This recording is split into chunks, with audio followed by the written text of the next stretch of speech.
ഈശോ മിശിഹായിൽ ഏറ്റവും സ്നേഹിക്കപ്പെട്ടവരെ, നമുക്കറിയാം നമ്മുടെ ഭക്തിയെ ഒന്ന് അളന്നു നോക്കിക്കഴിഞ്ഞാൽ, നമ്മുടെ ഭക്തി, ദൈവത്തോട് നമ്മുടെ ബന്ധവും സ്നേഹവും ഭക്തിയൊക്കെ എത്രമാത്രം ഒന്ന് അളന്നു നോക്കിയാൽ അത് ഓരോ വർഷം ചെയ്യുമ്പോഴും കൂടുകയാണോ കുറയുകയാണോ ചെയ്യുന്നത്? നമ്മൾ ഈ ദിവസങ്ങളിൽ അതിനെക്കുറിച്ച് നമുക്ക് വിലയിരുത്താം.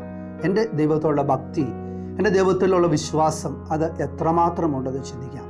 അതിനെക്കുറിച്ച് വളരെ വ്യക്തമായിട്ട് സുഭാഷിതങ്ങളുടെ പുസ്തകം 14-ാം അധ്യായം 27-ാം തിരുവചനം നമ്മെ ഓർമ്മപ്പെടുത്തുന്നു. വചനം പറയുകയാണ്, ദൈവഭക്തി ജീവന്റെ ഉറവയാണ്, മരണത്തിൻ്റെ കെണികളിൽ നിന്ന് രക്ഷപ്പെടാൻ അത് സഹായിക്കുന്നു.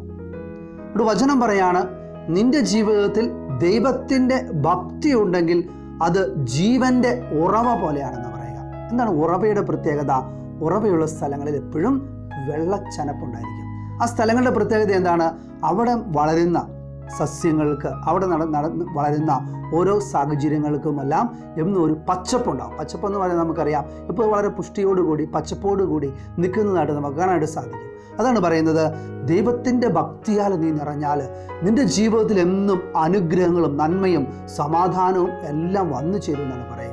നമുക്കറിയാം, ലോകത്തിലായിരിക്കുമ്പോൾ ഒട്ടനവധി അപകടങ്ങൾ, അസ്വസ്ഥതകൾ ഒക്കെ നമ്മുടെ ജീവിതത്തിൽ വന്നു ചേരാനുള്ള സാധ്യതകളുണ്ട്. അതിൽ നിന്നെല്ലാം രക്ഷപ്പെടാനായിട്ട് ദൈവത്തിൻ്റെ ഭക്തി നമ്മെ സഹായിക്കുമെന്ന് പ്രത്യേകമായിട്ട് നമ്മെ ഓർമ്മപ്പെടുത്തുകയാണ്. ഒരു സ്നേഹമുള്ളവരെ, നമുക്ക് ദൈവഭക്തിയിൽ കൂടുതലായിട്ട് നിറയാം. അതിനായിട്ട് ഈശോനാഥൻ നമ്മെ എല്ലാവരെയും അനുഗ്രഹിക്കട്ടെ. നമുക്ക് പ്രാർത്ഥിക്കാം.